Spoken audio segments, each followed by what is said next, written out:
Ghana adisimama onyuru ajo aboa takrabua akokɔ wapre no dabre wo akyerɛ bia no aso na adisimama anwumere no nsia abɔ yamade hyɛ no mu nyinaa adwo ama mo akɔ aba ɛde ba ma akoko Ghana mu mantam akoma kudu ensia no okuta wo apoya mantamu agya bosu ko ba kasa fidie ɛyɛ ahenkan 93.3 FM so yɛsi nkonya ɔma akoko Ghana mu ensema ɔde asɛm twafo adaroma wan motra kwadwo Apple Kasiebo dem titim gu krata eso osamufo panyu so aso ne mu kroje de dika na di servata se waso atimu nkyeremu no yesi nkonya e ma me akua afra koma batampa studio so a ye de eba besomo adesima ma ensem no de Kasiebo mu akotea no abi ene se aye opanyi bi aba no aye amanyosem o ye mu pesepese mu de atodwa e kyeremu se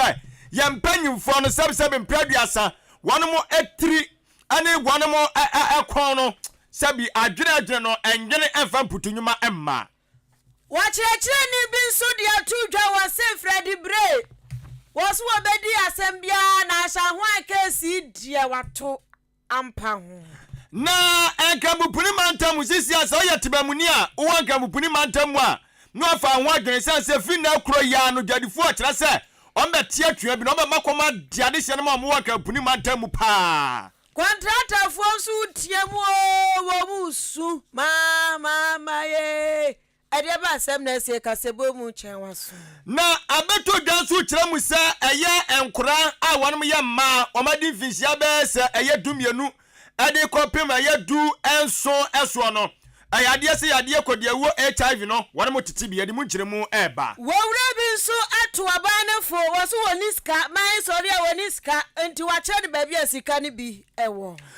adesima ma nsɛm wei ane afoforo bi aka ho ane nsɛm kyerɛfo adaroma ɔmo yɛsa aka yɛde mu nkyerɛ mu ɛba bɛsom wɔ na ma yɛmfa aseda ɛma aboafoɔ ɛsan sɛ de ɔfiri duapa ne piano bɔfrɛ de nso deɛ ɛnsen na kɔ so ayie paa ɛno ɛyɛ ODI Electronics yana na se sanse wo ma presence no woni nyina bia ba chimba mu a eboa ye ne ebre se mu medi wadanse pa kyerɛ wona kyiri kwan afi ebebu adwumadie nso kwaso e wa henkan 93.3 FM fa ho hye matede bebre ɛna ɛwɔ so Jubilee Hospital so ɛyɛ bia ya wo kɔ apomde mapa ɛna wo benya na ma oni padua nso asi PS ta ɛna afi Pimpama Plaza Hotel B Plaza nso ya da ho adwodwo ye ho wom kura mu Alhaji Hankuri Enterprise ena numre dwuma koi ya daroma en wo mu kra mu Kasiebo no yede aba baabi a wotie bia fiefie wani ewiem aye nyunyunyunyu ti Kasiebo no ye baji agum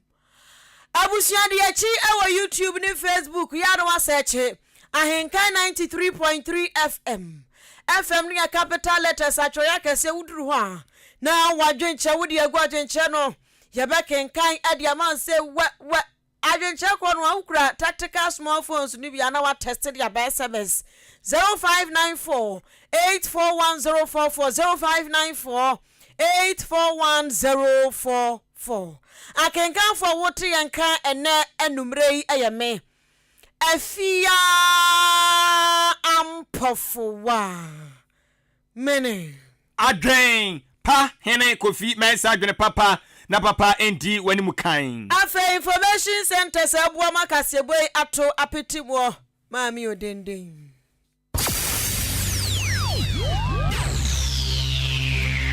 Ahenkan 93.3 FM Ahenkan Kasiebo ye bomua ya jibebia anuti Kasiebo mu batianka ewo End Time Information Center Achim Asanteman Kwasiapia online radio ewo Asanteman temu Kumase Aluma Suta Information Center ewo Jiwani Kwanta God's First Information Center Achim Betnase Alternative Information Center Yawsero Kanyame Information Center ewo Achim Achikrum Cooperative Information Center ewo Achekrum Die Yasutumi ye Information Center ewo Achim Dwaha Awurade na ye Information Center Achim Apreku Gode Waye Boafu Kojo Kumi eye David Ba Information Center Dimpa Information Center Achim Asane Kosiewa ewa Kosiewa Krom Osono Information Center ewa Achim Esam Abnasemai Information Center Wachim Abnase Nyame hine Information Center Wachim Ofosukrom Ena Nyame Asam Information Center wo Achim Krobase eye Nida Soni Awurade Prince of Peace ewa Osrase Somwa Heba Information Center so asom se twitwe ewa Achim Dan Intiamwa junction. Peace Information Center Wakokobe. Eno Sewa Information Center ewa Achim Enyinase. Kusam Information Center Achim Achiase. Kekano Krobo eya Adom Information Center. Peace Infobiz Watakrasi. Tokuya Ebutu Achim Odumase. Adwempa Information Center Ojinanko Jama North. Chidom Information Center ewa Achim Adubiase. Bono Mantemu Abapa Information Center Goka. Sumnyame Information Center eya Chirimenken. Nyankuma Ase eya Nanapia Information Center. Da Kingdom Come a police level. Asioko Jama no Bono Mantemu eya Tuapa Information Center. Afei Omande Shia Kasiebo ne de mo vimu dwetem atesem sen. Ahenkan FM. Edem Ghana hanu musese amfia yedie. Yeso obofo ne de ne nam ho apaso. Na sese asem ba ko da paso yeho aya galamse asem. Ogala na galamse asem ye egusu ayaja. Ye Ghana ha sei no. Ena mame ba ko de ne ho aba bete. Ashan hwan. Wode ne ho abete papa pani wate ahua. Ene woda mu anisi woda mu ne ase a ba bia mame ye de ne koto wo se virgin ho hwan. Abai ne koto se da bi se ho ye virgin ho se ye de ben. Wo beda ho chapa papa yesan se. Ade a wode ye Ghana fo no enye illegal mining no wire from agudie no wotu ne kwambone so hwe sa illegal mining edem a edi Ghana fo yensu wansu a se ni nyina se kwa ebreto ne ye de excavator shamfan ye de awuram adan a ye tu ogala ye pe gold ye pe diamond ye pe we ene ye ne anu nti aban so etini nansi wo papa so obehwe na watu ase na asha wan so de ne ho abeti ene enya asabketo na abusua asha hwan ya kana sabi wanya alayafo akuku da mienu ya wo mu etwitwa age wo mo na alayafo mienu nyina da eye NPP fo uche wani krukru sho mangala ni ncho ani ni zigizagam so ampanifo wonom eso akon awo galamse so eye NPP amanyokro no etu bebu sam se eden na ekwaso wo Ghana hai na enra da wom kopie mu wo koto asha hwan koto amani beri wasan kwada mu bie ma ye kase wasan atwirim na enkofo bi ekeka kan ho ya wonom aboa anshanwa na eja galamse wo mu di mu akoten ye pa Ghana se wo mu nyina ya China fo ede baako ede shi hwan baako ede shi mizi baako ede liwe zu aha dinu liwe zu ene de keka ho edinu doso pa na dinu su ehu zavenan pania na abusua ediya mbubo ye yankofo bi amokeka ahya ho ane ho a wo mudi fom agudie kwambone so na sasem we ya ye ka ho asem ya ena empanifo kuku da mienu ba ko de anim dada se captain retired in Krabia efada te lawyer on de onu na etwitwa age ahya ho ande anim dada na endro ba ko a ye santre ye eye kane ani pipi amanyokuo titinani kane no owura Fred Blay no na ye chairman edema MPP amanyokuo no na ndra da ye te se afa nkofo mebom din a mebubom din ba miensa sesei no sa owura Fred Blay ena egwotwitwa age wo mo enti amasa asem abaye kresene ne nkofo adwuma yomuhu se edie ma asem kra na bubo be na mpanifo MPP fo so ena etwitwa age chanafo yi na obiane na dwenkyere ene etie senior lecturer ya wono ewo department ya wono ekere political science ewo University of Ghana Legon Dr. Kwame Esa Asante edin sembia tudwa ya wose nkofo bi ebo owura Fred Blay triso na wate na wase entibone ben pa na Fred Blay wo ye ondi lawyer ni ana wo twitwa age obi enu nti no ondi wo hunu chemato ne bone bi a wo ho se eye owura Fred Blay wo hwe da wo twitwa age ahya ho ankofo Dr. Kwame Esa Asante eto den sam so wo ba mane achem se nyamianum no kra sam de da hono no kan plan asam no kra achem da MC na kan yo yanto sabe enti ono de wo hunu se ye bone bi a se owura Fred Blay ebe kwa akotwitwa age ahya hwan ene ne nkoforo esansa ye dwuma wasua metia bi ensam troni enye na no nsia wo ya babetna he enti adechina me na ma no obi se afia be ya MC mamia etimi nko meko enso no ewo se wuhwehwem se asomasi ameko ya MC amani ebekọ san awieye no enkofa hwe ma na o se obi be check no obi nso ncheke obu odma ni sika wo je na ehia no enti wakwa kwosua lawyer adwuma no a wo ye Ghana ha se ne de Ghana fo o mayirom ho atu o ma no agu Freddy Blaze no ne o mo nya adwen adwuma no wakwa kwosua ena wo ye na Ghana ha se nso no se obi nya asam wa ya lawyer ena okotwitwaje no anu nti ahyanhwane ne nkofo nya asam na so mafre owura Freddy Blaze won kwo no okotwitwaje wo ma boane bia eni ho na wo se nanso but kakra wasem we hu ne se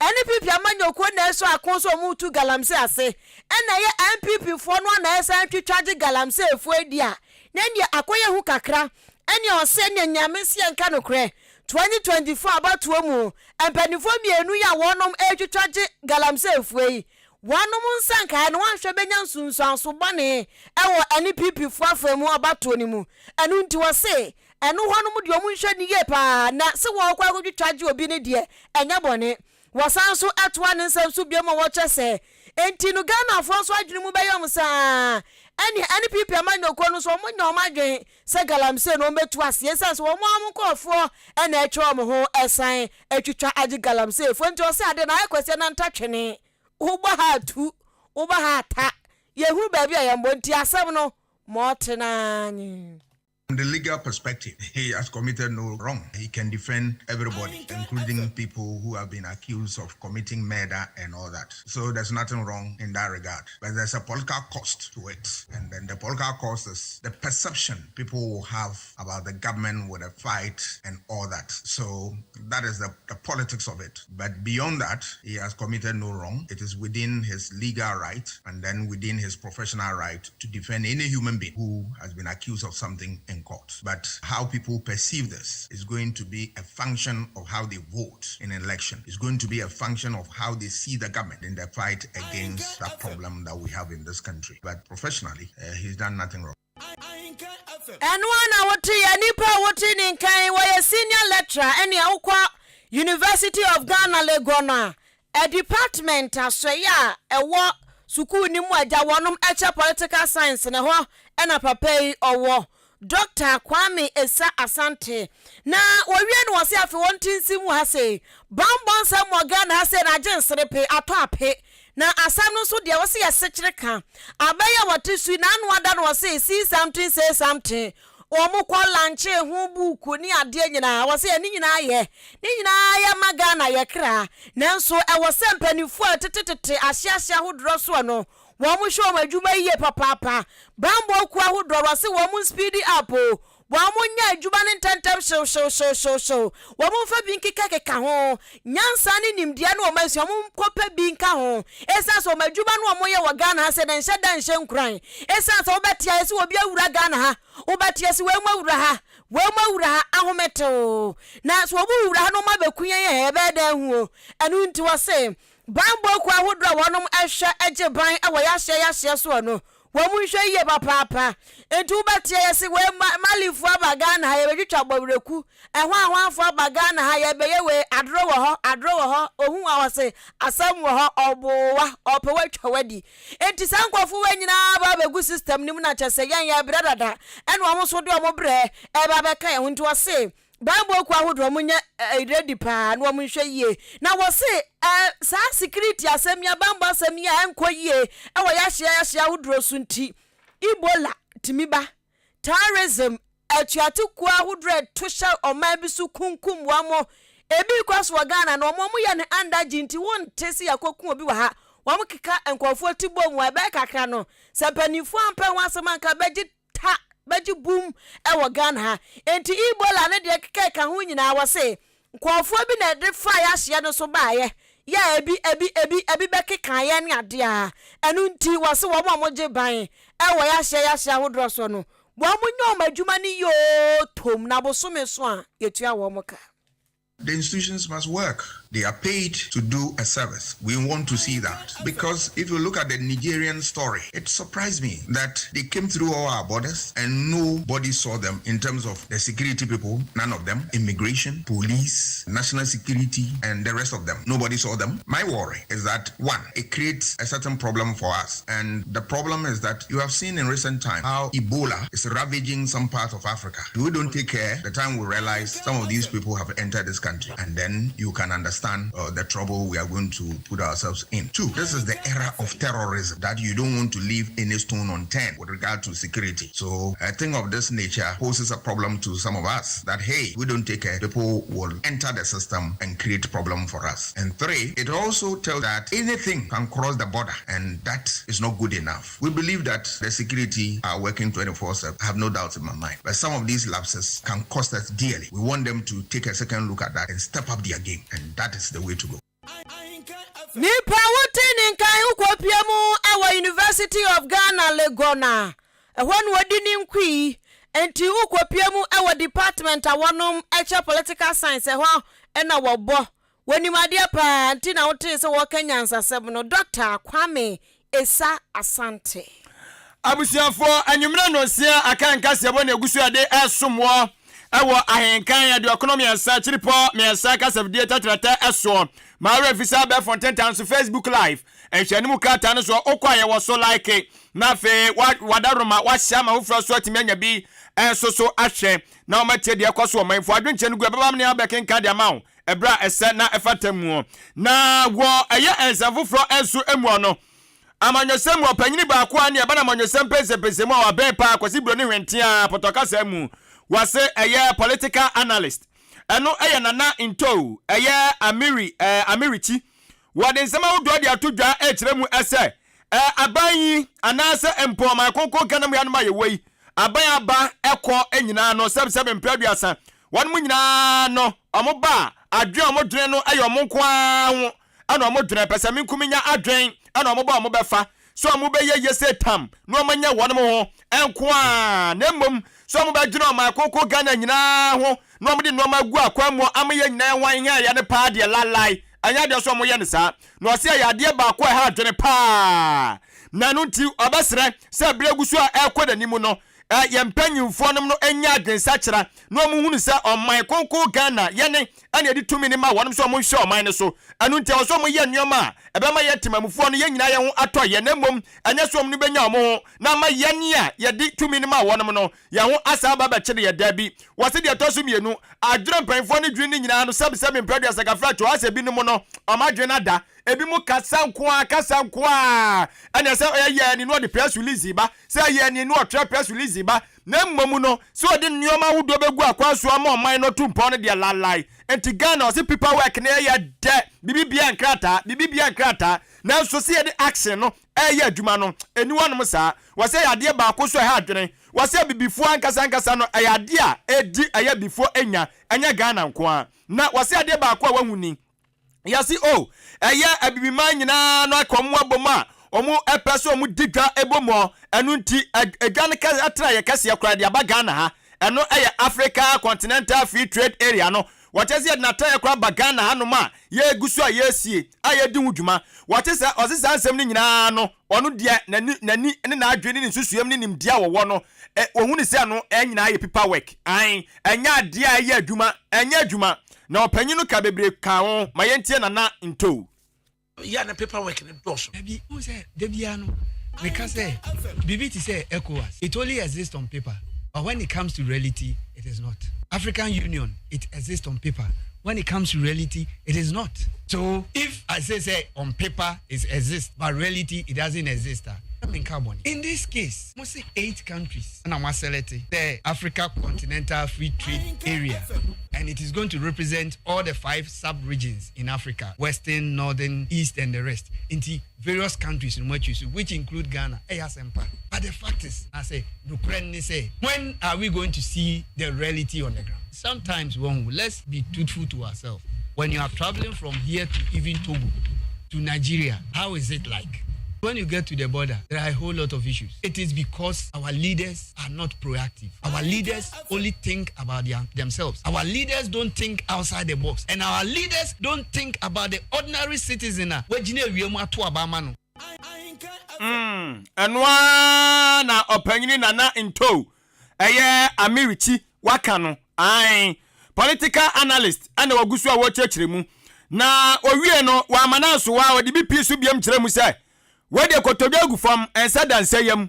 wo srepa ka chire Ghana fo mpanyfo se braso kasa tenten toponko braso ase yetimi ehwe na afa ye toatoa nioma action ye adwuma yama eye adwuma no enkoso wano said the baby to me aboa esan say eya sabi ye de ho beto akosi broni on kasa bebre wo de ma akosi broni platform na wo de asema bibini wo de don hwere be se enum beka no wo de fama akosi broni wo begum se gen wo hwere sima be se aduasa wo de beka wie no open be bia fa bia ka nyina no ye action kwa wo se bi ne eya European Union foi kwa hwe modern bo amobo omguso to tonioma mama ya wodo nyina no etumpon na so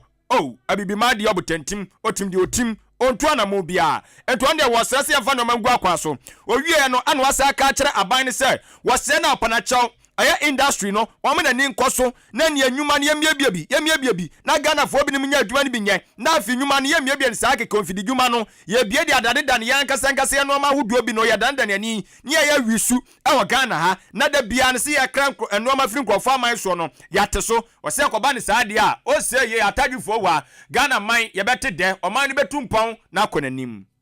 I believe, say, it is about time the talking is too much. We talk too much. We do little action. Okay, yeah, happen. Automatically, no start here, man. The European Union and the moment they decide on something, in fact, they don't even come out to do fanfare. What measures have we put in place to ensure, say, our industries will also produce and make sure, say, they export? That's a question we need to do. Are we ready for that? These are questions we need to ask. Are we really ready for it? Where are the industries?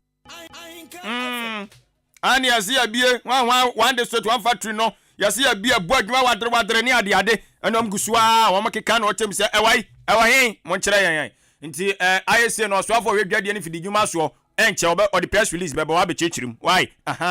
wey political analyst wo potoka semu ya kan semu ne yeso no ye obi a we ya amanyosemu pese mu ai nana into Americhi ana adishimama wote ne nka no Sikana wae. Sikana shi. Na sikana wae. Ashe. Na mfidi juma na wae. Awurasi ho. Ya to so. Afana si akotom. Ya te so. Oh, okay. Ende Matias. Ya te so. Si ya te so dia na Matias. Se ne ho kire ye no ya te so. No oka no. Wo se akosi bro ni sei. Ade no, o plani woni tirima no. Na wodi no na gu akwan so. Enti ansa kura mpo na obeba abonten na mo behunu no. Na ade no wawie. Obe commission. No afi no bet na no baby anya na afi be fa ayi asoso kakraka bi dia to ka boot etua na mo akọ ne de aso akọ form 2 media home whole world nani afre media fo akọguwa the whole Ghana na afi na ye ya de be bo da be fra na nanom ho anwafo bia betena se ye asodofo ye de bo fom ye akire din eni asem no ye be wie no yan hye dwumadi na nkasa na ekọ be abusumi nsia eso me ka say project ne say 6 months o dwuma mu dia yes 6 months ni awie project no eso dia so kọ bon form no busumi nsia ni yan fa blog ba kokora to form ga bibini ko bibini ombrane we Debi ombrane je eba ni tirima no abeka o ka wi action ni wo asambe ni krani ya ni living legends suba ya na ye den saa ne ete ya ba brem nyame hu ya mobo that no say nyame ben ane ni asem no nyame asesa mentality na me ma kan sa shortcut na ya mo ye me ntiase ma hu say a waste of time and waste of our resources ni sika mo say no kwa shortcut ben what your project no was a shortcut be ni akobo dabet na wono ma enu sika nkwan ya hu budget de chew ya be sew afi akoya hwio ɛno sɛ kɔtena se ɛkasa kyerɛ yɛ akɛkɛse yɛ bɛyɛ project yɛde ho ɛnkatasɛm kyerɛ yɛ asa ɛho yɛbɔ bi budget de kyerɛw daben na what say ese Donald Trump o free so Joe Biden ese what they aso kɔbɔ fam ebi ɔde bɔ na obi ɔmo na ntwerɛ ma social ebi ano de kɔbɔ na media fo no mo ne bi ɔmo mpɛ no nya story mo ɔmo pepa no wasiasi hɔ because social media commission kama social media so an yete mentezi ya say Joe Biden de aso akɔbɔ fam wan de aso akɔbɔ fam mi bi da ana ma ebi ama me search hwɛ ebi ana bi hɔ cat sword no and omo ntɛm for no mo gatire that word did cry I don't think say wo dictionary sword cutting no any dictionary and you breaking ground send the be wo enu so nim enim ye de agiabo so ba ya agiabo so ko ba sword cutting bam sword cutting me anu dia me no mo nya adwen o me nim ade ya ade sa ade nkire every ba ezia ba ku bi so abo yeah maka che wachiro sisi a omunya no sword cutting bi mu o ma brand no si Ghana dia sa ya camera for na ya ya no ani achiro ati say o de ye ka ze nya ya chere ya adwene enya si ya ka gum enya o de mami am ya fly no ma dey we ya be bro Kanifuwa no omudi anim no nipa ni abre kwa modi e me se sade no modi ada obeti bi budget obeti we am bechi say wi sa so cut no because man panyin de nkrofo fi akra ba one mo ba panyin fo mba nya convoy the petrol ni ade we ye betena no mkwa obi azo nkokwo ewe bele kuku be mati udi kuku mi be ho ya bre abusia kire wagen 0594 841044 0594 841044 na dika shortcut ya semi ni abetie kwofo ye de omo na bi kwofo ye de omo ko katen omo kro sika kam omo mo ya me ko katen ya ni ama timeline say 6 months no omo kra su esu aha no Chairman Edeman Ghana Chamber of Construction Industry eye owura Emmanuel Mate waso wo mo bra papa na nipa wankasa wutiri hu a tapijo ene ye be galas pabon se ya you ha fedi ni afedi ana afenwi no apampam na tematola na wa wo bre obi ahu as papa kokora pa de watwa galas so se mi de minimo na chese wo wankasa wutiri wan hwahwehwem enti wo mu de o ma hwahwehwem ero ma hu se abani tre na wo yi contractor for Ghana ha se no eye tibone agro no so oni wo mu de ne ya agobone kotoba me hwe to agro de ya agobone enu nti wo mu e kase o mu tri ho na wo se a contractor for e wo Ghana ha se bra papa se o mu wi afom o wo mu yanche san so sika bebre no a e na akam wo mu tiom ba bi eja obi a pese obenya contract wa ba mu enti do mu prepare na ba the contract imamo na aso kakrakai wo mu de to car boot no mu de dru site won ye de bo kwen ya ni ye de adwuma ne so mo sa awie sa adwumare sikanka ho enti wo mu bebre sa no se 2015 na besi 2022 ya ye wo mi aban gusua e de wo mu ka na wo mu bre ye papa owura Emmanuel Mate etwa ne nsam so no ba ma ne echem se kane no na wonte dam na so se die akontata fo tempenten kwa mu ti hwia wa mo bra papa ye nti o mo sra ban pa ba biare wo se wo hwe na wodi sika no kwotwe sika ne firi won kwotwe mba wo se kane no na aban no atimi mo bibi kakra na ja wo masan contract no na ja contractor no so de ahya se na se die emebiem ti agese wow de kwabokwa so de crying de uti pempem ansa ene wa hadwuma na se wo hyase enso wie kra no usika still na kem enu nti wase contractor fo osu o ti aban enti omsufre Yeah, contractors, service providers, engineers, consultants, private people are here. Now, I buy a percentage of my airplane into the Konya contractor in Now, I won't answer. Now, I kicking off now, Kabama mobilization on their shots, but say, why not propose now? We are into we do baby. Now, the interim payment and Peter Pama by no arrest no tracker. Now, the interim payment and people. Especially the past administration, you might hear now, when spend to 2015, 2016, of the as one. Some of the encounters say after Juma, Yayama by CSC school time, Yaya Quine, Yaya Gross infrastructure projects are buying. Aye, Quantata fue domo wayampa. Tiafi na janambia no musisi tiafi down do oh no mu ye kwan no mu ye se no mu ye so mu wi a wo mu wi a sika no wa he na panifu wo mu ti baabi no mo dwene kwan ahodo metimi afa so no matufo magudie kwan bone so nipa wote ni nkan ono na ya chairman Edema Ghana Chamber of Construction Industry. A contractor for kuo ya wa Ghana ha say ya ja wo mo hwe yi akwan ya nioma obura Emmanuel Mate na wasanso to aso biamu a na wo ba ma ne chem sesese no wo mo sika hihye obotom nyina asa sese saban ma contract je se koye kwan ya ha say ya ha na ya adwuma we kosi school dan we nesi hospital we ya abusuye wa du bottom sika na bottom sika so pocket money na sa sika no wa asa na afa so no so mo ka so mo kwa bank no ma kwa je loan akobo bosia so ezi hu se pika champion hu bebre na afa de o mani so kra hatu se bolega confirm mahama confirm ro mo yira ko boki na ni bi woman so hatu esa sa bang no so interest ya de so ne ade no na fe adwuma no kra abo wo manum anu nti o se wo mu se so munya kwan biem enkonkos jisika e wo bang ahodro anu nti aban no so nhwe na wonko omo akakra na omo ka no omo de no wonfa emfa ma wo mo na wo se aban no so wonim so abo no to pampers ni brazil o yenti obi anyum ni bi hyem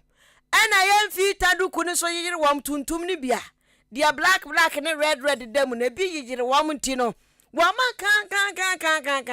abano wonte wam kan anu nti no wam sre papa wono na ekasa makuo mani nyina wam sre sabani nya bibi mfa ho esanse eka no abunkam afa wam so contract experience and yadia who Chicago, nobody can use his own pocket money and our savings. You say a year no more dimpa and the loan any day. No apology loan as assuming the amount of contract 5 million Ghana cedis. Who need 5 million Ghana cedis? That's a qualification. One qualification now the year now why you have to do baby. Now the interim payment and paper cost you baby. My uncle do 2 million in Japan Chamika now link also now I buy 1 year 2 years untia Canada Marcos bank now Busia don't sudo is you I so chia untimia workers nipa wako na untimia onka materials akọ ukojiya ndi yejbano na untia kana ni pay action na bank so action na nkofo eguso dani uka na udawu na ebo I man sponsor reputation zero what will you do as a human being you have to minimize your loss until na one sha we be decide to waka say me san ko fi bi e be kan e pamu anu e ko ngwe no ma ya em pe ko kan na yo bi afese na Nipa wuti nkai aya chairman Edema Ghana Chamber of Construction Industry Owura Emmanuel Mate na yakuyanim samene wo akasa dia Ghana obiesu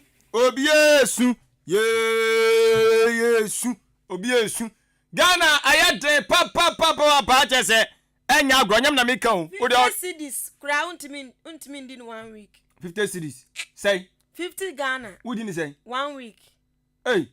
anya utimi ye management pa o na bi mba chese first no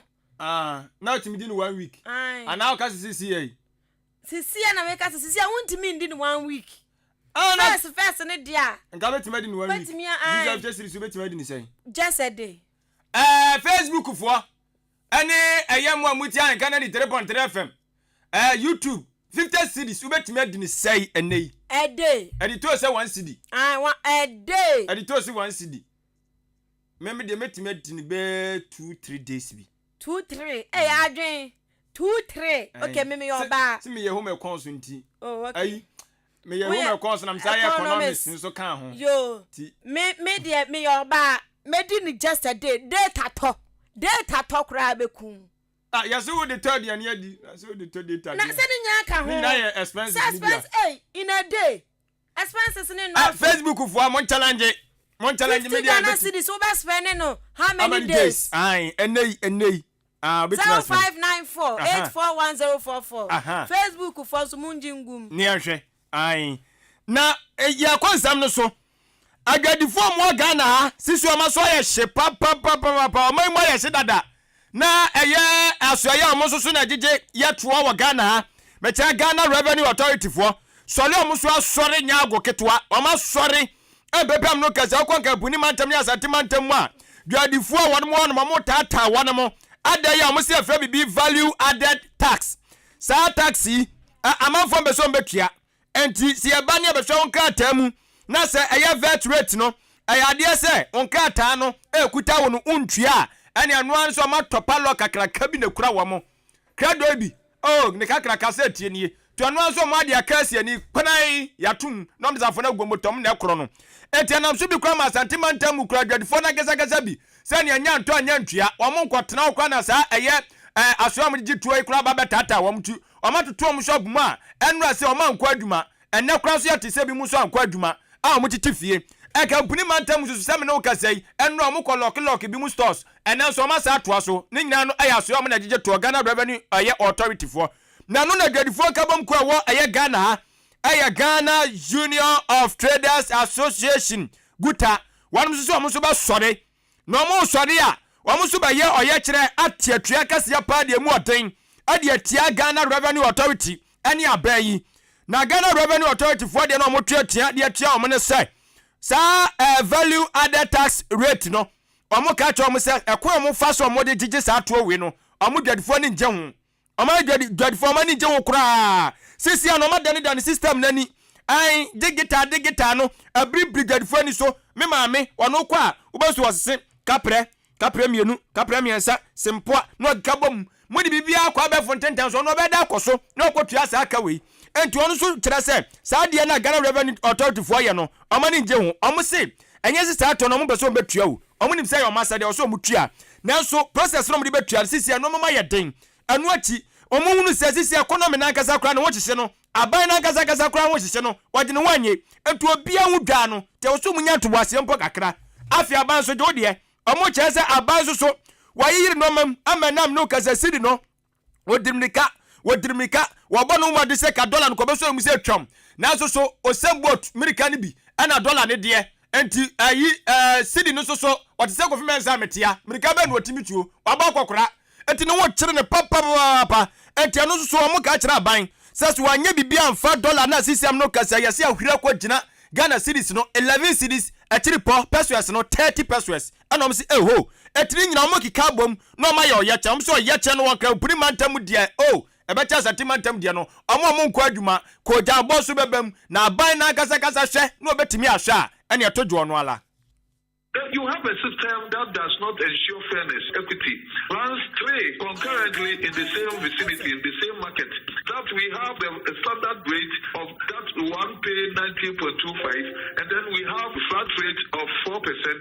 and then we have those who do not pay the VAT at all, and they are all legitimate. What system is this? A system is not to be discriminatory. We've written this and said that what you have done with the VAT, it makes compliance very difficult, because it should not be said that at this time that our businesses are collapsing, at this time that the exchange rate depleting all our capital, at this time that the interest rate is so high that we are thinking about how to salvage our businesses, then you set an official to come to sit at our shop. Nobody is going to allow that. We are not going to sit down to be bullied by anybody. We are providing about any anything, but we are saying that there should be parity, there should be fairness, there should be equity. Several letters you've copied to wherever it should go, and it's not working. The best way to do as traders to show that we are also equal stakeholders in nation building is to also vent our spirit, to wake up and say that we are killing us. This measure that we are bringing to us is killing us, and that we cannot continue like that. Ghana Adisimama way aya opanyina ono ana etia eye gadifo kabom kwa wa makoko Ghana mia Ghana Union of Traders Association ye twani tia waka ne se guta Dr. Joseph Obeng ana na nia bre ne ho awo kwom no na nya agro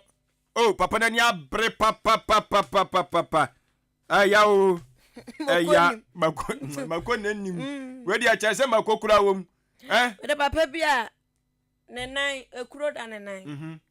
na obi miama na so onye oh onu ankasa unim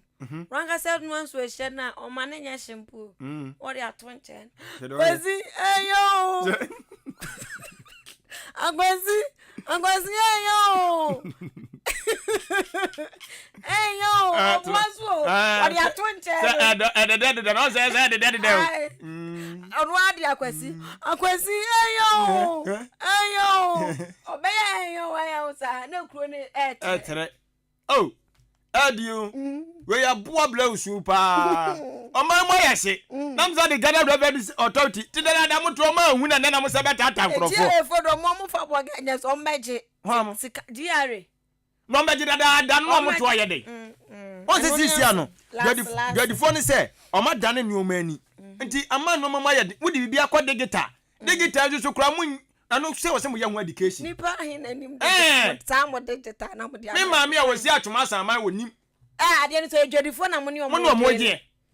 enya bia office fu adwadifo ti wo de wo digital be say ne de o me ya timu ni obia ne de so no aso ye bia ne program urade hu ye mobo isi abese nkofo ko sha akonfo ana isi bia se bia lock mo store so mo nko adwuma amo tifie komo te won 3 days onko adwuma de na one ne babedi ya kra ono no kwa anko benya so a wo se kwatata na sa akwaji si oni nkrata I don't know so pen krata adabi o utie de Dr. Joseph Obeka na wo che se o mase de omu dwadfo nya so omu ntua o omutua na omasesa system na omasesa de code digital nti no amana ye dwadifo na ni so honyan omu kwa mafa so mbetua no si wahu ena onu dwadi ni so ntimi nya metram office wanum se obetram office wo ena oba onum iskado do obehwere etu otu ampo de ni tuya ya si wahu wasa asesa no onu asasa no tene na asai ila di bai wa Ghana fo mani bre soja na we ya sa be so tu na ma office abai said no ma kwa no ohia no mani ebe ya yo ewe ebe ha dwene o is a business na pese oguno business na pese oguno na deri phone kwa adwuma nya business na oguno ewe oh ewe eti ko monfa mu 50 Ghana nembra ede me afia perform me say ede 50 cedis ebe ko na we adwen say 3 days and won obedi 50 cedis na wie won so atifie ya ma 50 cedis ya ubedi mu ahe abenkwan ubedi etu ase daben enti 50 cedis tro wadwen chen 0594 841044 na ebusuama yendi dwara afa yentinsim Bempama Plaza Hotel ope hotel won patem hanu a nyoma de chese soft life nko na believe ho a eye B Plaza Hotel queen size bed orthopedic air condition wodan bia mu kitchen shemu self contained kitchen wo mo benya fridge sim na TV sim mbambon sam ye na electric fence wo atwa ho ahie na obenya ba bia park wo kai na dian na wo je misro eye hwa na ese woko wo ma kira kwan eni achem dan MTTD kwan so na Church of Pentecost odan kwantanum branch ugina ho tu ani a B Plaza Hotel na ebo ho efre 0249 855 396 0249 855 396 and 0243 118500 0243 118500. B Plaza Hotel is specially made for holiday makers from abroad and afar. Alhaji Yankuri Enterprise waton provisions emo milo sugar soboti meleke solution tape quail anwa esemina de akeke ka ho shamema nyina waton bitia sukufue secondary for munkoton provisions e Alhaji Yankuri Enterprise owo achemoda community okay opportunity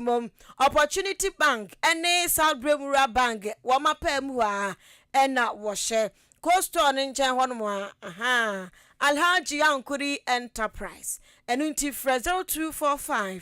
447138 0245 447138 Opa baby abawade tonde hu dawra Ahenkan 93.3 FM ena mekan for diamantina ho na nkase o na Ahenkan FM fo mba ya chenti no mbeje mbode misro from marketing manager na no enka 0244290093 0244290093 na ODI Electronics Nyankopon shira wadaruma ebre no mama ya dinse na so wa papa ni akomapa home appliances yi TV, fridge, diffuser, gas cooker, blender, kettle, washing machine, ceiling fan, standing fan, heater, iron. What dem ya buofuo mu ebro ya adwene ya tiase so na eno kureti no wasam ya kwanya so ne ebesi nkonya na ne ya kwa pam tiase ne ya adwuma pepepa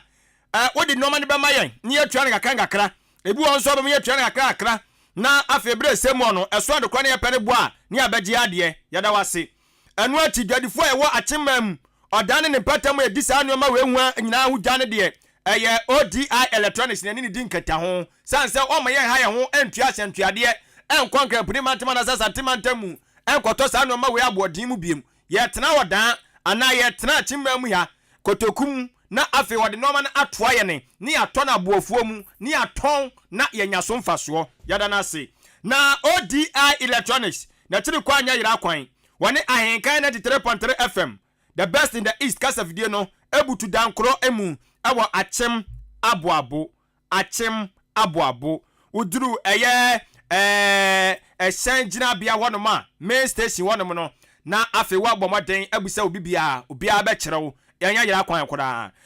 ofre na ne penfo abonkomo awo 0550 900 600 0550 900 600 Fred nane mpanfo mo komo pepiam no kase ya no ma ye krado Ghana fa na bia wutie ye nka free bia no a obutu bia no oni odi adin komo a enoma no wodi bi beto sense wo ye delivery eno achi apomdi de hu hia pa great ampon beka cho se me ya de ntina nipa meseleme ye mama ni nu ntina nipa meseleme ye ayarisa fo ni nyame obeba mamenya huto eti Jubilee Hospital ani ayasafo nya menkopon ba ko wati asfasa siso sanse nya kopon adinim dia na adom aye apomdin hwesofo no apa wonu mo Jubilee Hospital no nya agro bana pomdin sem dia don't go there omtenete etu ase bra se bia wo na hododo ana wunua bi ana wodihye bi bomodin ya kaka kafa no be pie mo Jubilee Hospital ya ayahwefo a ombe gina so na omama wa pomdin mapa ama so atimi ado ho enso de fi yade awodo nyina enso emu oba na se ehun hiase ajoto ya bia ye honom ebra kakra mu na nya toboase ahwe yade no ba bia hye pa eno mensu sanse bibia obehia bia no tumisa yes environment no so ya kama what is ofie pepepe ya to no kama edema ya toboase edema yen eye wonom beja ya hye no tibomode na bra eno achi se oba na ehun ko hiase ewo se ahwe omodra mu sabi odonso anase wajanan mu a mane hawo ye wo laboratory ono mo edo bekọ ne edo afa abefu fidie mu ne ahwe ne nyinam kama ede ama wo eno achi ya hwe wawie se koba se wo se ma wunuru a mansu manyunyu bebre ye wo pharmacy wo wono ma ya tire no ma wo no na oji wunuru kama mepa cho pemfo wa fa afro wo fa afro na wo ba tutumirika Jubilee Hospital mayen hwa wo sa akosi bra wo bewo se de be ya wa wuo mu no nkonya mu ha obia wo nso so abofra no so yanyantoboase ahwa abofra no na pomdin sade se bi atie ya mawo owofo no so enimdia kama na timi aboa ma ni nyina no aboa ma akwa na timi anyini from kana timi enso akonkan mepa chiwo sɛ woyɛ deɛ no kɔba sɛ wɔ sɛ yɛde nhoma bi wurawura wedie mu yɛde nsika bi kɛkɛka wedie no a mensuro memmɔhu yɛde mpane awurawura wedie mu memmɔhu mekyerɛ operation no yɛbɛyɛ ama ɛyɛ wo nipadua no atumi ayɛ kama na sɛ watumi ateapɔ agya ɔnam so biem pɛpii no kɔfo bebree ɔmo sɛ o meyɛ operation baabi ɛyɛ mo operation na wɔnom ana hɔnom ɛyɛ meya ebi kura deɛ no sɛbsɛbi kafra to tumi tete fam ne adeade dabi deɛ no nte saa yɛdeɛ no ɛyɛ one touch yɛyɛ ma wa ɛnoa no na mepacho o ɔpemfo a wɔaka tutumirika ɛyɛ Jubilee Hospital no last stop uduru hɔnom agyina bɔmmɔden ma yɛmfa mbɔnwura ɛyɛ ayansabea no mu ɛsan sɛ wɔnom a mogye awoɔ no wɔnom wɔ nimdeɛ ma paa ɔmbɛtumi agye awoɔ ama wo ɔpemfoɔ ɛne ɛyɛ abɔfra no mu nyinaa no matumi atena ateasoɔ asase yi so kama wobɛwo afa ho afa wo ba mepacho dwonsom yɛ adeɛ biara nso ɛwɔ de kɔ akɔdan wɔ mo ɛnie yɛ adeɛ biara ɛya kafra ɛne yɛ adeɛ de biara meka mebɔ mpa yɛ sɛ twɛdi apɔbasa kwa me yadom sɛ mane ma ntuo biara de biara da nanso sabio kafra kyese bia to a enidaso nyansa Jubilee Hospital wɔ hɔ ɔbɛgyew ama wɔ sɛ hu adeɛ ebiem te kɔ Jubilee Hospital no mo ɛhwɛ kama ne ntimi ɛmoa wo sanso na diabetes hypertension ɛno so yɛ wɔna so yɛ wɔ no mo ɛda fiada ne da yɛ si wɔ no ma yɛ di ani edi saa yɛ adeɛ yi ɛso achipa na mmom da ne pa ho ada bia so ba yɛbɛhwɛ wo kama na timi aboa wo enuane bia bɛdi wɔ yɛ so yɛ obia no ɛho te ɛyɛ amemmohu why esan sɛ yɛ ne yɛ sabia ne yɛhwɛ sɛ obenya apomden mapa apomden si achiba mekyerɛ health insurance no so yɛgye ɛyɛ adwuma awɔ yɛakakye yɛnyɛ ntoɔnom twatwa nnuro ma sɛ kɔtoto biaa ɛna afei so yɛnnwa mebuka biaa nsoa wɔ abɛ yɛayɛ nim sɛ health insurance yi ɛwɔ sɛ cover sɛ ndo no anaasɛ cover wo yadeɛ no yɛnyɛ nsa da biara ɛde ɛbɛhwɛw ama wanya ho anya so ama wo nipadua no asipi asita mepatwɛw sɛ ofiri akyem ɔdan ɛba ɛyɛ aboaboa amantra bridge no so no ma ɛne ebutuo ɛyɛ wo nsa bonkum so ɛna wobɛhu yɛ n'atenaeɛ no saa nso ɛna sɛ ofiri ɛyɛ aboabo ɛna wokɔ ɔdan mepatwɔ ɛyɛ wo nsa nifa so amantra nsamsoɔ no so wɔ no ma anasɛ bridge no so no ma ɛna wobɛhu yɛ n'atenaeɛ ɛne deɛ no abuo kɔ ase frɛ mpanyimfoɔ no agye nkyerɛmu kaseɛ abono medie yi so 0244 575799 0244 575799 and 0241 784645 0241 784645 eno Jubilee Hospital ebebu adwumadie no koso Ahenkan 3.3 FM mepa chofa hu hye ma mimi da bia nwumra na nwotwe kopim se no sumum kafra kopim se no nwotwe ebebo ene ade dwumadie besom wo Kwame Asante di dwumadie ho chiame oni abedwako no si nkonya enya agro yetete kasa no yekofaba na afi no yadane daniani ubu na echia ne atretrem na timi so aboa wo ye pa dwumadie yi akyede bebre wo so ntibomade na fa ho hyem obasa odo ho hyem ade obeye nie fa wo mobile phone no na ba ahomabofo yi 0593649595 0593649595 osise ubu ba na wagisu ofie meso mete beo ani adwen ya time ni continue bukef aje we na ma menye we quick na fe ya fa ma fa jen che no embra na announcement we eye enkaibo music festival bi ebaso na we no eye nyame ho ndom ene ya ba beto enu nti we eye the Church of Pentecost Achemudan Kwantanum district and womo ede music festival yi eba na ebe gigim papa eye 6 days and womo ede asi ho na fuama akuma kunsia no mo de asi ho no mo a sha 17th October kwa kwesi 23rd October 2022 enunti kai national somame assemty adaso no eye equipped army sing unto the Lord I was say to nyankopon ho ndwom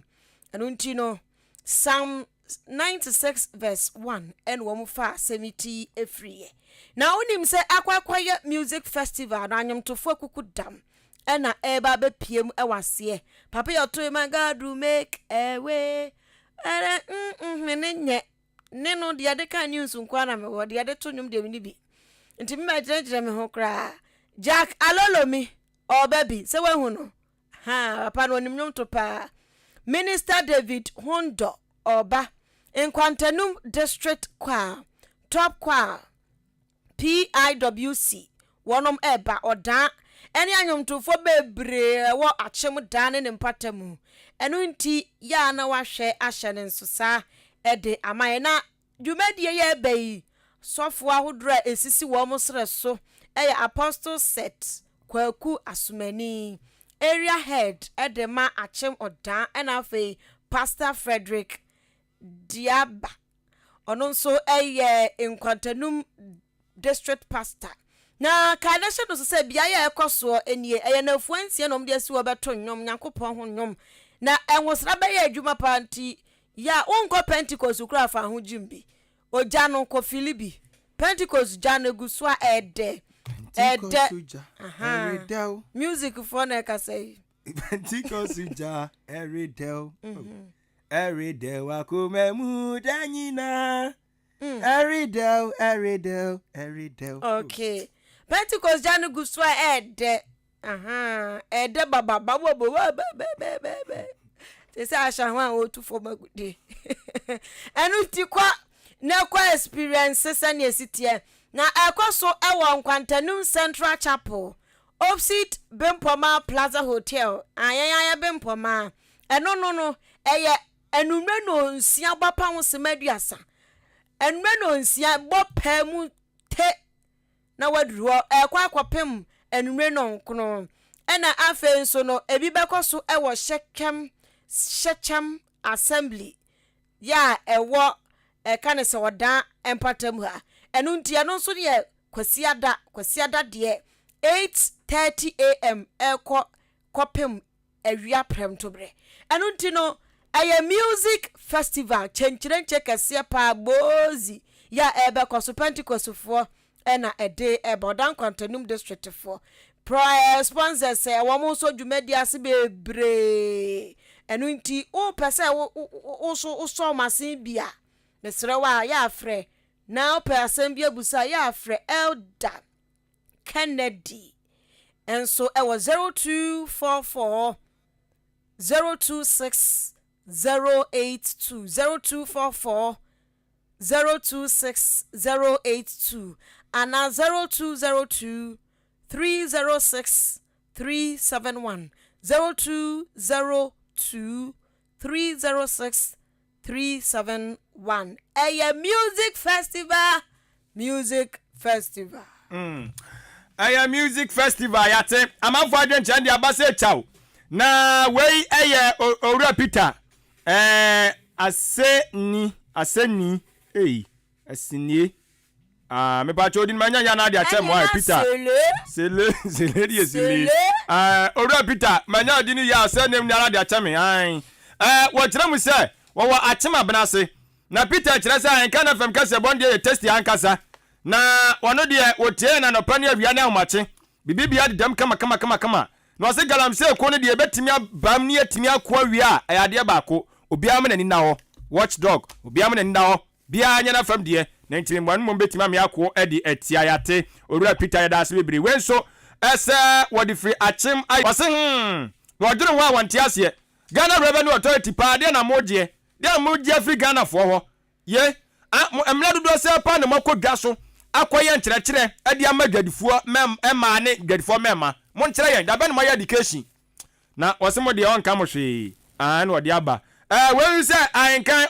mo da mbafua mo bo aduma po ma ntam de mo saso ni hɔ na mo ya no akyea ɛyɛ me maame Agata Okran ɛne ɛyɛ abusuafo no nyinaa de ama me mate wɔso mo nyinaa wɔ Odan Morning Star ya che omo nyina de ama why wose Kasiebo de dem we bo asɛm ɛna ɔno so ɛde aba yɛda se we so sɛ ya fe no over ɛna wɔkyem sɛ me refrigerator dem na de bawo adwemba wo kika de wo si wo 50 series wo beto adi mu na fuasai ba kumienu miensa ada hu didi saa na me am kyerem yam kom ye fasting to want to me wo bewu ka kyero pray to ase adwumade so ne ye bo no ɛna wɔde aba yɛnkɔ SMS no we so de ne aba o wa kyɛ yɛn ne ɛna wɔkyem sɛ money adwumade a ye bo na wase ono 50 series no obetime adi mu a day da ko pe na ye se aye wanwan da be ne wanwan bia ba ko no be katia me on to be nya wanwan sagen share we se be katia me that time we 50 series 3 days how to krata so Owie no. Ho to krata so. Enye o. Oh. Hwe. Owie no ase abo akwasi broni abaso. Waso amode oh. Na su ko bibini. Oh. We eye mole. Onu wa chim ni sister. Ni sister. What's it? Mom. Oh, mama me friend sister mama. Mate. So mu achim bieni. Yate ya dase. Yankoi. Busua yankwa Facebook fo nyina ya mi nshira mo ma ko na na do nshira. Me de mamo, ya de mamo. We are giving it to you over there. Yentimi enka mo messages and your time no eko. Na enumre your producer eye Kwabena Akim. Kwame Asante atopa he kusini hantima menhwa wo ho na memfa